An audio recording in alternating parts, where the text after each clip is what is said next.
Sarah Chen walked through the long corridors of Nexus Prime Station. Her shoes made soft clicking sounds on the metal floor. The walls around her were covered with symbols from hundreds of different alien species. Each symbol told the story of a civilization that had joined the Galactic Council long before humans ever looked at the stars. She carried a datapad in her hands. The information on it could save millions of lives, but she knew the other species would not listen to her. They never did. To them, humans were just babies who had barely learned to walk among the stars. The main council chamber was huge. The ceiling stretched so high that Sarah could barely see the top. Around the circular room, seats rose in levels like an ancient theater. Each section was designed for different types of alien bodies. Some seats floated in tanks of water for the aquatic species. Others were heated to extreme temperatures for beings made of living rock. Sarah took her place at the small human section near the bottom. Above her, hundreds of alien eyes looked down. She could feel their judgment before she even spoke. The Veltar delegates shimmered like living crystals in their section. Their thoughts moved faster than any human could follow. The scaled Zephyrians whispered to each other in their musical language. Their songs could shatter glass when they were angry. High Counselor Velnash called the session to order. His voice echoed through translation devices, reaching every species in their own language. The human delegation has requested urgent time to address the council. We will hear their concerns about the Void Sector mining operation. Sarah stood up. Her heart was beating fast, but her voice stayed calm. Honored members of the council, I come before you with a warning that cannot be ignored. The mining consortium must not enter the Void Sector. Our research shows that the area is not empty as your surveys suggest. A wave of clicking and chirping sounds filled the chamber. The aliens were talking among themselves. Sarah could see some of them laughing. The sound of alien laughter was not pleasant to human ears. Continue, Velnash said, though his tone suggested he was already bored. Sarah activated her datapad. Holographic images appeared in the center of the chamber. They showed star maps, ancient ruins, and strange energy readings. For the past 10 years, human archaeologists have been studying the remnants of dead civilizations across this galaxy. We have found a pattern. Every extinct species left behind warnings about certain areas of space. The Void Sector appears in every single warning.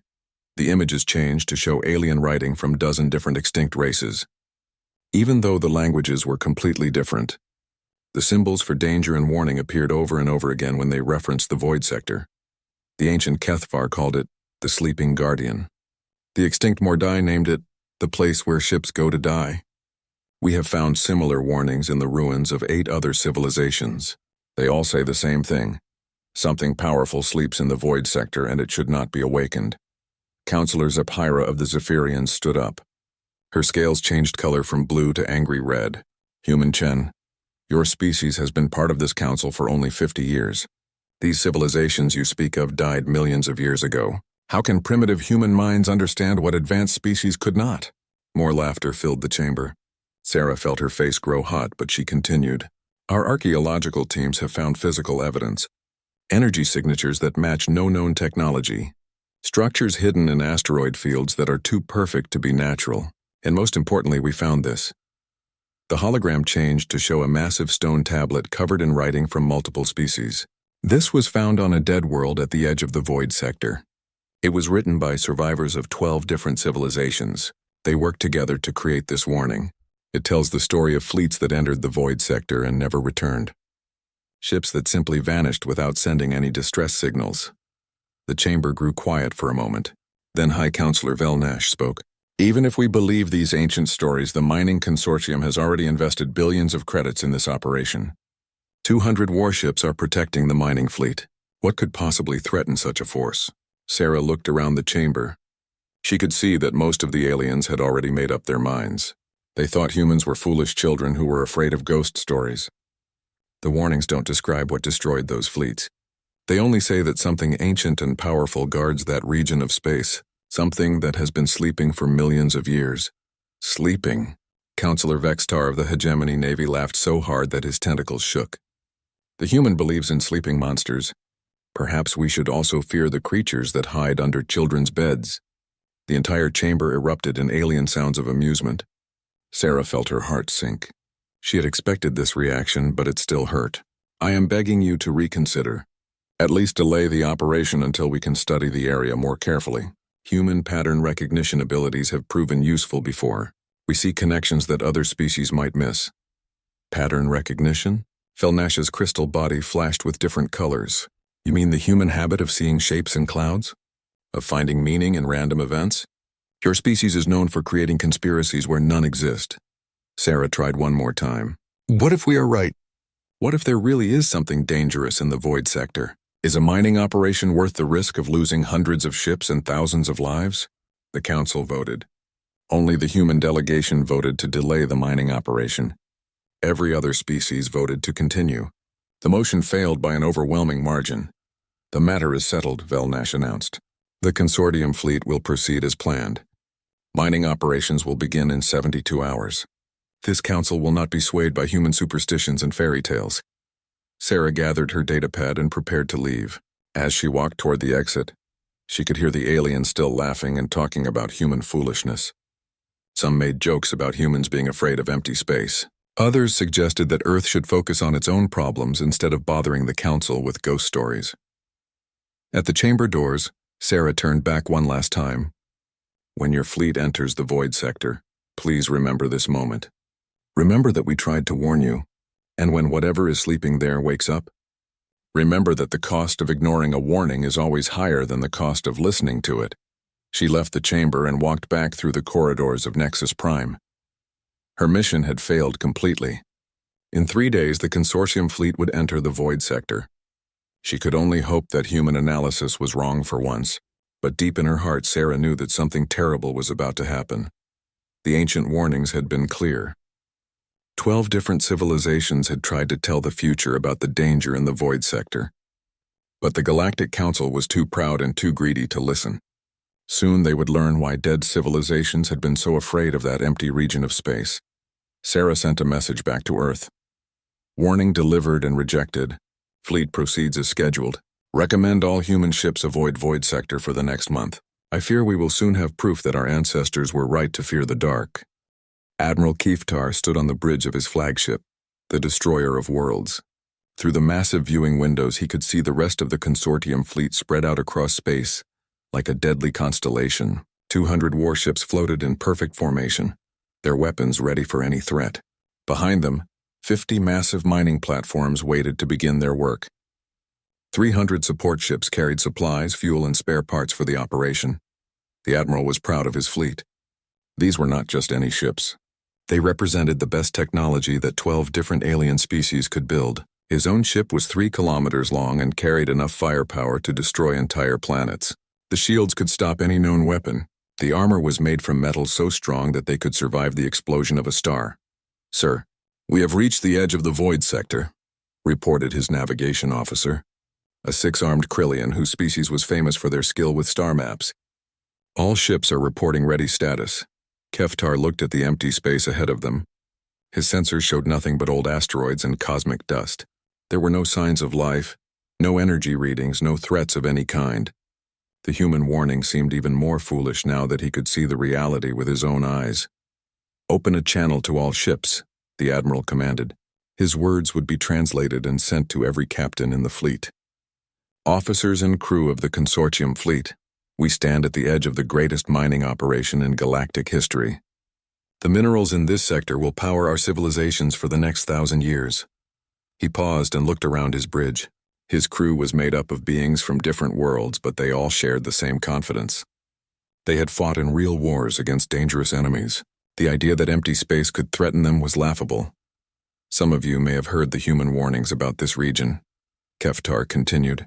Let me remind you that humans have been in space for less than a century. They are frightened children who see monsters in every shadow. We are veterans of 100 battles. We have weapons that can crack moons and shields that have never been broken. What could possibly threaten a fleet like ours?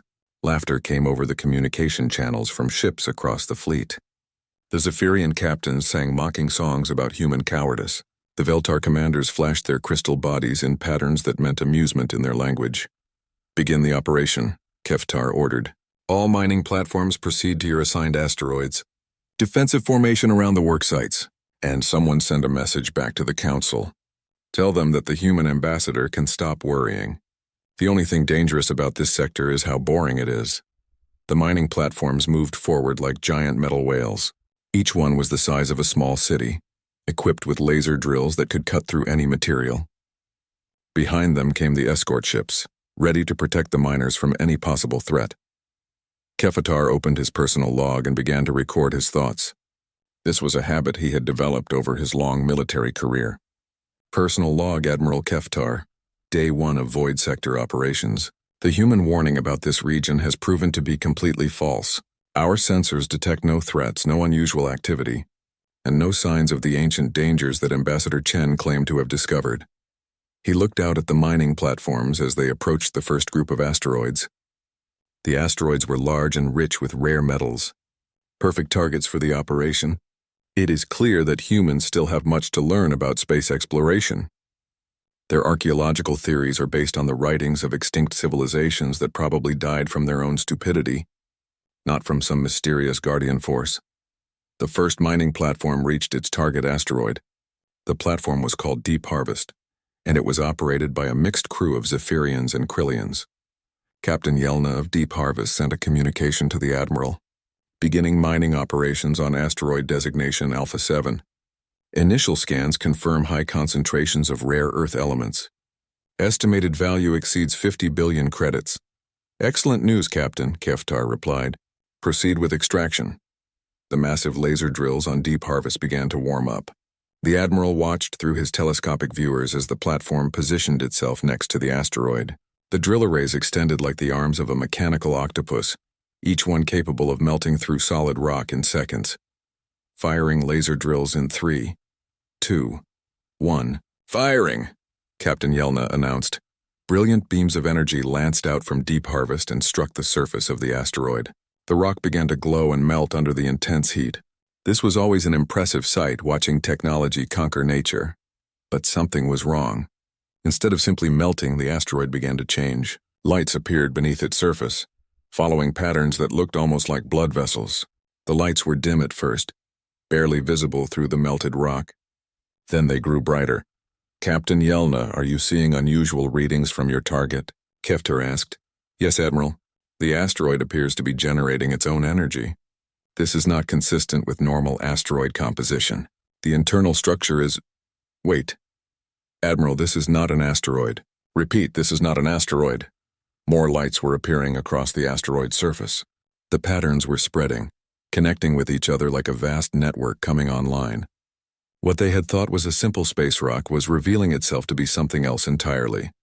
All platforms, cease mining operations immediately, Kefetar ordered, but it was too late. Across the sector, other mining platforms had also begun their work on other asteroids, and every single asteroid was responding the same way. Lights were appearing everywhere, turning the empty void into a constellation of awakening stars. Admiral, his sensor officer called out, his voice filled with fear. I am detecting massive energy buildups throughout the sector. Whatever these objects are, they are powering up. And sir, there are thousands of them. Kefetar felt cold fear creep up his spine. The asteroids were unfolding like flowers made of metal and light. As their outer shells fell away, he could see that they were not natural objects at all.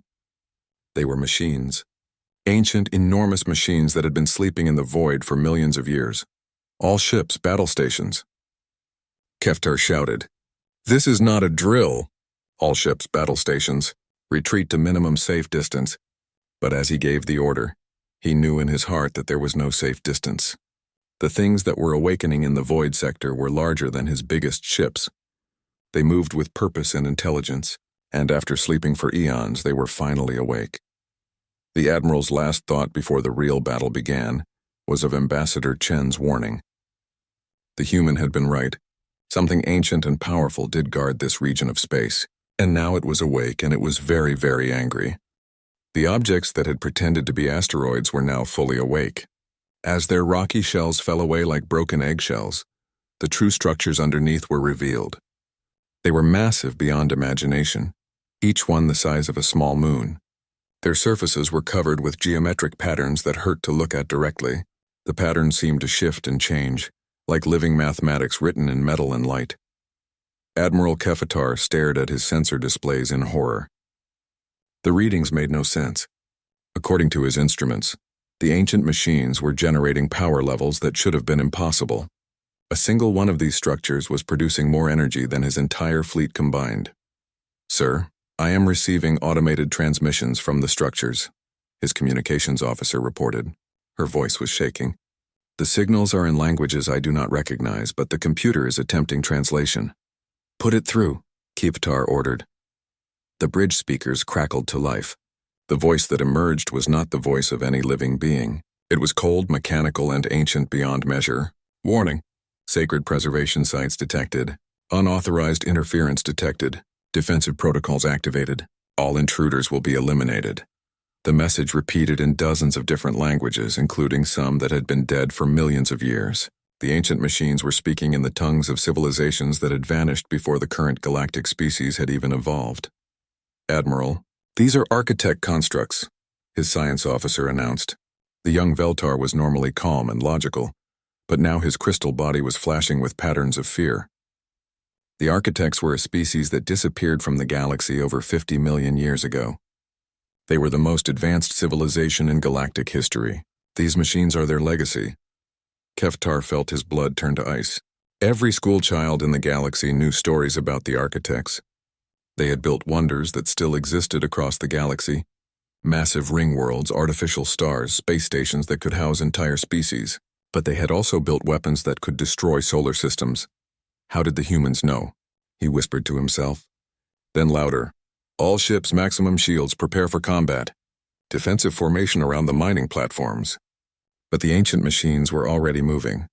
They did not move like normal spacecraft. There were no visible engines, no exhaust trails, no signs of propulsion at all. They simply moved through space as if the laws of physics were optional suggestions rather than absolute rules. The first machine reached deep harvest in seconds. The mining platform was huge, but next to the architect construct it looked like a toy. The platform's captain, Yelna, was screaming orders to her crew. "All weapons fire. Fire everything!" The mining platform's defensive weapons opened fire. Plasma cannons, missile launchers, and laser batteries all targeted the ancient machine. The weapons were designed to fight off pirate raids and hostile wildlife. They had never failed to destroy any threat. The energy beams and missiles struck the architect construct and simply vanished. They did not bounce off shields or armor. They just disappeared as if they had never existed at all. The ancient machine extended what looked like a metallic arm toward deep harvest.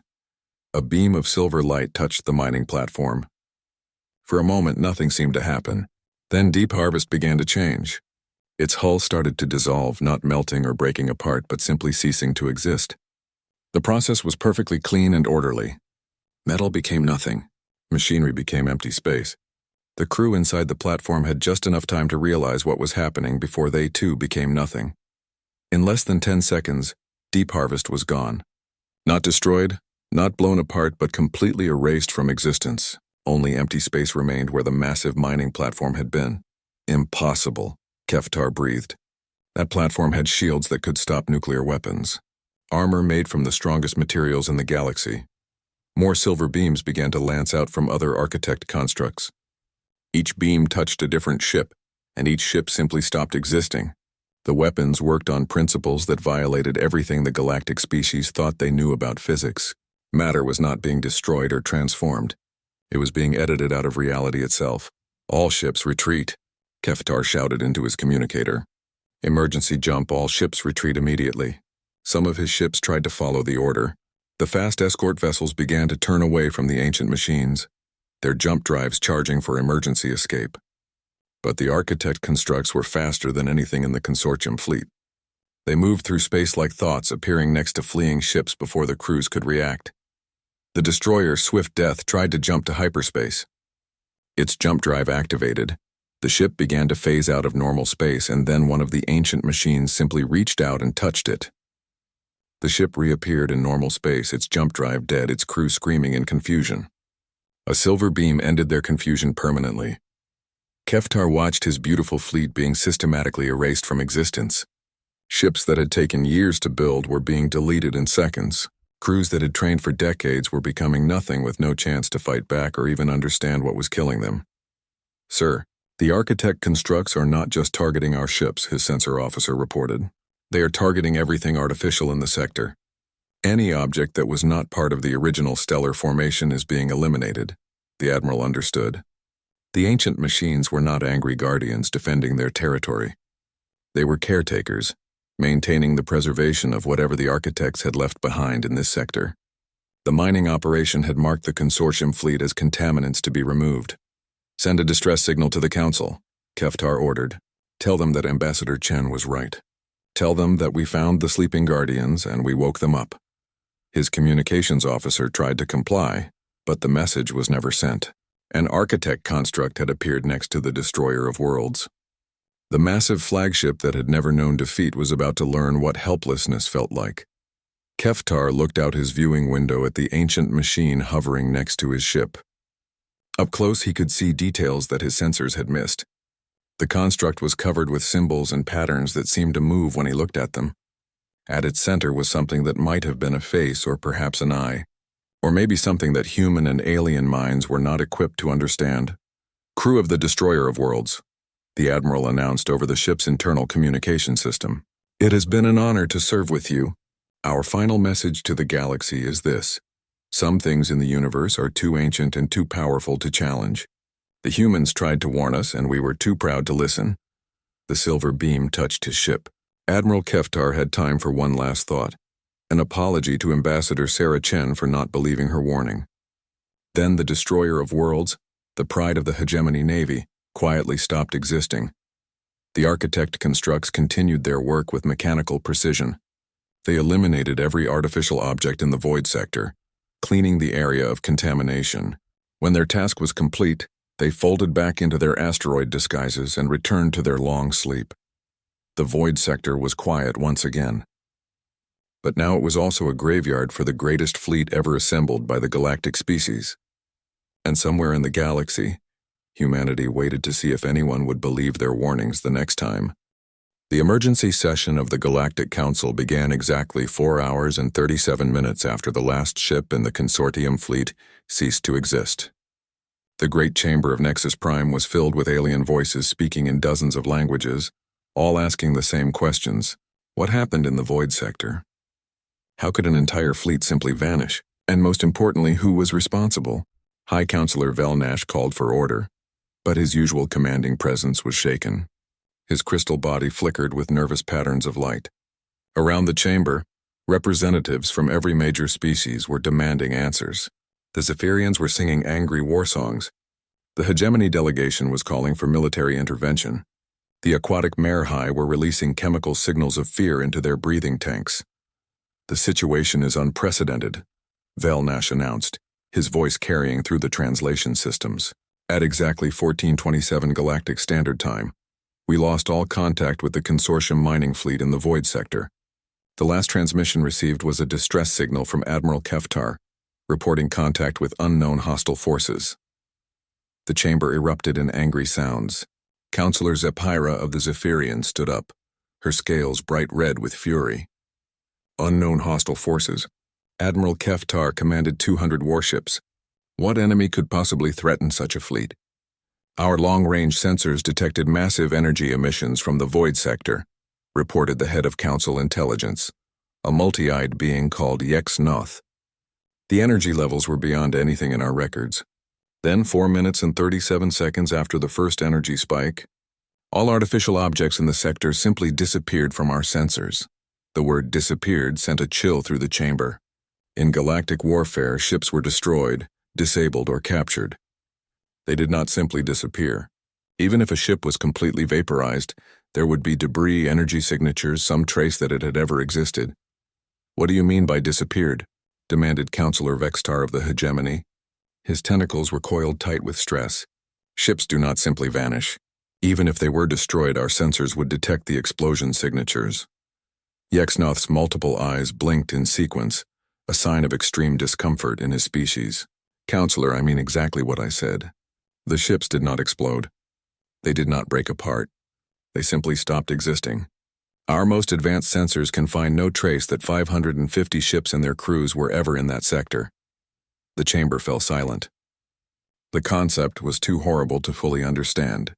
Over 100,000 beings from dozens of species, along with the most advanced ships in the galaxy, had been erased from reality as if they had never existed. There is one other matter, Velnash said quietly.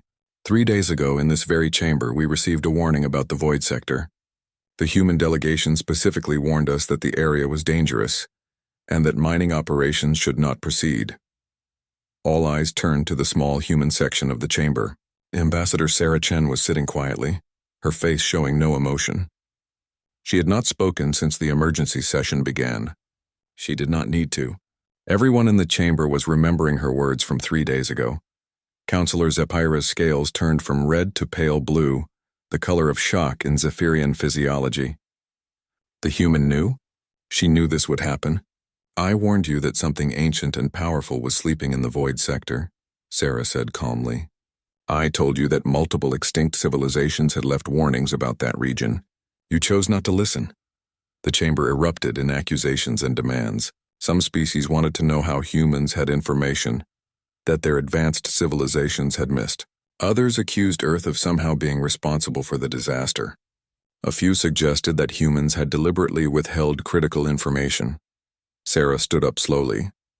The chamber gradually fell quiet as they waited for her to speak. For the past 10 years, human archaeologists have been studying the ruins of extinct civilizations. We found warnings about the Void Sector in the records of 12 different species.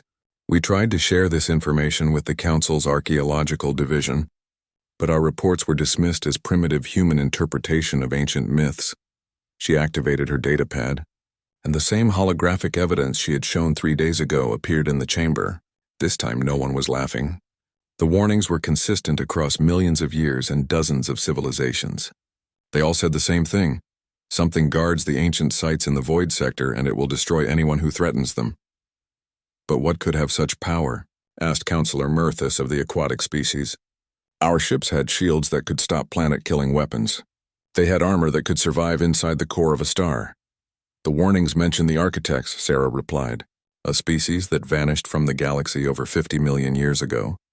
They left behind technology that we still do not understand. Ring worlds that are perfectly stable without any visible support structure.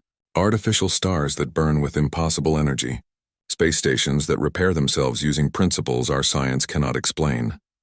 Yexnoth's eyes focused on Sarah with new interest. Are you suggesting that the architects are still alive? No, Sarah said. Our archaeological evidence suggests they died out millions of years ago, but they left behind automated systems. Guardian networks designed to protect their sacred sites and preserve their legacy. The mining operation activated one of these networks. The implications were staggering. If the architects had left automated defenses throughout the galaxy, then there could be dozens or hundreds of similar sites waiting to be accidentally triggered. Every expedition, every exploration mission, every expansion into new territory could potentially awaken another sleeping guardian. How many sites? Velnash asked, though he seemed afraid of the answer. Sarah consulted her datapad. Our current research has identified 47 potential architect preservation sites scattered across the galaxy. We believe there may be many more that we have not yet discovered. The chamber was silent. 47 sites, each potentially guarded by technology that could erase entire fleets from existence. The galactic expansion that had been going on for millions of years had suddenly become a deadly gamble. What do you propose? Velnash asked. We propose the immediate establishment of a Galactic Heritage Protection Agency, Sarah replied. A joint organization dedicated to identifying and protecting ancient sites before they can be accidentally disturbed. Humanity is willing to share all of our archaeological research and provide expertise in pattern recognition and historical analysis. It was a complete reversal of the power structure in the galaxy. The species that had been dismissed as primitive newcomers were now offering to protect the advanced civilizations from dangers they could not even detect. The youngest members of the galactic community were becoming the guardians of the oldest secrets. The vote was unanimous. For the first time in Galactic Council history, every single species voted the same way.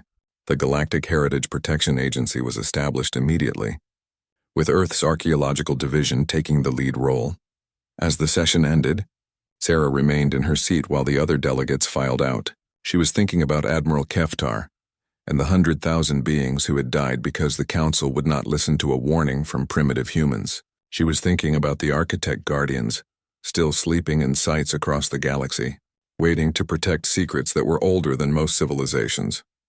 Most of all, she was thinking about the responsibility that humanity had just accepted.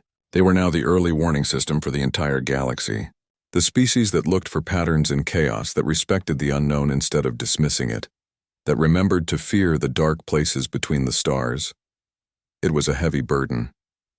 But it was also proof that sometimes the greatest wisdom came from the youngest voices. 6 months after the Void Sector disaster, Ambassador Sarah Chen walked through the corridors of Nexus Prime once again. But this time, everything was different. The same aliens who had laughed at her warnings now stepped aside respectfully as she passed. Representatives from advanced civilizations asked for her advice on exploration plans. The small human section in the council chamber had been expanded and moved to a position of honor near the center. Sarah carried a new data pad, but the weight of responsibility it represented was far heavier than its physical mass. As the director of the Galactic Heritage Protection Agency, she now held information about every known architect site in the galaxy. Her decisions could mean the difference between safe exploration and catastrophic awakening of ancient guardians. The council chamber was busier than ever. What had once been a place for routine trade negotiations and territorial disputes had become the nerve center for the most important archaeological project in galactic history. Representatives from 47 different species worked together, sharing information about ancient ruins, mysterious energy signatures, and unexplained disappearances throughout the galaxy. High Counselor Vel Nash called the morning briefing to order. His crystal body had lost some of its commanding brightness over the past months. The responsibility for the Void Sector disaster weighed heavily on him. Director Chen, please provide the daily Heritage Protection Report. Sarah stood and activated her datapad. The holographic display showed a 3-dimensional map of the galaxy, with dozens of sites marked in different colors. Green sites were confirmed safe. Yellow sites were under investigation. Red sites were confirmed architect preservation zones that required complete avoidance. We have identified 12 new potential architect sites in the past week, Sarah reported. 3 have been confirmed as active preservation zones. All shipping lanes in those sectors have been rerouted, and warning beacons have been deployed. 2 sites have been determined to be naturally occurring phenomena and have been cleared for normal activity. She highlighted a section of space near the galactic rim. Of particular concern is the Sigma Draconis region. Our analysis of ancient HFY writing suggests this area may contain the largest architect installation ever built. We recommend that all traffic avoid this sector until further investigation can be completed. The chamber was quiet as the delegates absorbed this information. The Sigma Draconis region contained some of the richest mining worlds in the galaxy. Avoiding it would cost billions of credits in lost resources. But after what happened in the Void Sector, no one was willing to take the risk. Counselor Zephyra of the Zephyrians spoke first. Director Chen, how long will it take to determine if the Sigma Draconis region is safe? Our archaeological teams estimate 18 months for a complete analysis, Sarah replied. However, we can begin preliminary surveys within 6 weeks. If the initial readings show no signs of architect technology, we may be able to clear portions of the region for limited activity. It was a careful, methodical approach that would have been unthinkable before the disaster. The galactic species had always expanded aggressively, claiming new territory and exploiting new resources as quickly as possible. Now they moved slowly and carefully, always watching for signs of ancient warnings. What is the status of the Void Sector investigation? Asked Counselor Vextar. His voice was softer than it had been 6 months ago. He had lost 3 family members in the consortium fleet disaster. Sarah's expression became somber. Our long-range probes confirmed that the Architect Guardians have returned to dormancy. The sector appears safe for limited scientific observation, but we strongly recommend against any large-scale operations. The Guardian network is still active, just sleeping. Any significant disturbance could reactivate it. The investigation of the Void Sector had revealed the true scale of the architect technology. The Guardian network extended through 17 star systems, with thousands of automated constructs hidden throughout the region. The consortium fleet had triggered only a small portion of the defenses, and it had been more than enough to erase them from existence. We have also made contact with the Thylorian Archive, Sarah continued. They have agreed to share their records of ancient civilizations. Their databases contain information dating back over 100 million years. This could help us identify architect sites that predate any written warnings. The Thylorians were an ancient species that had spent millions of years collecting and preserving historical records. They had always been neutral in galactic politics, preferring to observe and record rather than participate. The fact that they were now sharing their archives with the Heritage Protection Agency showed how seriously they took the architect threat. A new voice spoke from the chamber's communication system.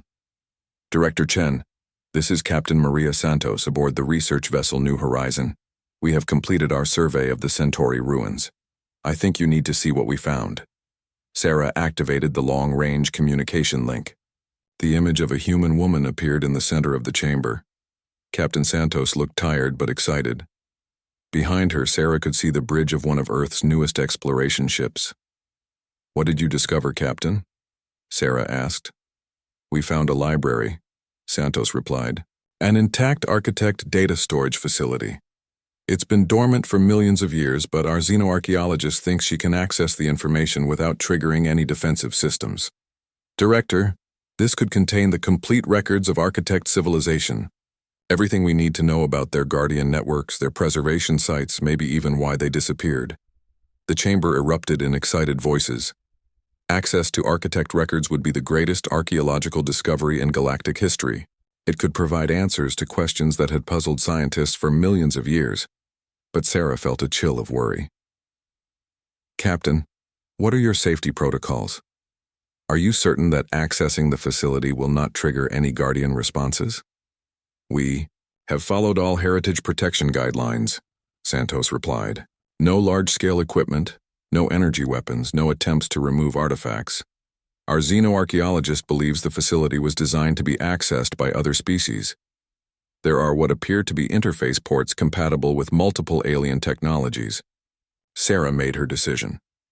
Captain, maintain your current position but do not attempt to access the facility until I arrive. I am departing for the Centauri ruins immediately.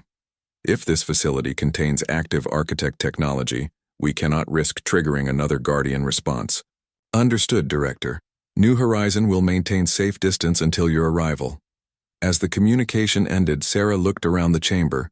The same aliens who had dismissed human warnings 6 months ago now waited for her judgment on the most important decision since the formation of the Heritage Protection Agency. Counselors, I will personally oversee the investigation of this architect facility. If we can safely access their records, we may finally understand how to coexist with their guardian networks. We may learn to explore the galaxy without fear of awakening sleeping guardians. High Counselor Vel Nash spoke for the entire council. Director Chen, you have the full support and authority of the Galactic Council.